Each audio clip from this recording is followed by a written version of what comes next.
পর্যায়ে আছে বিষয়টা? এখন আমরা অ্যাকচুয়ালি গতকাল একটা আমরা কগনিজেবল কেসে আমরা কেস রেজিস্টার করেছি।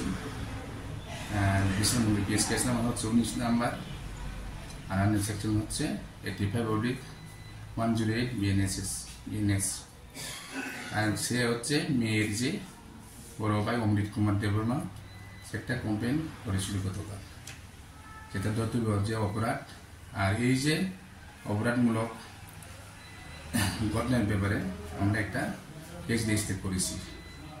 তাহলে এই তদন্তমূলে আমরা ইনভেস্টিগেশন করার পরে আমরা তার যে মহিলা যে মারা গেছে, যে রেখা দেববর্মার স্বামীকে আমরা আতঙ্কিত ব্যক্তিকে আমরা, যার নাম হচ্ছে রাহুল দেববর্মা 45 ইয়ার্স, আর বাবার নাম হচ্ছে যুদ্ধমণি দেববর্মা, রাজকুমার পাড়া বিশ্রামগঞ্জ, তাকে আমরা গতকাল এখন আমরা অ্যারেস্ট করেছি। এখন কোর্টে আমরা আজকে ফরওয়ার্ড করা হবে। Thank you sir.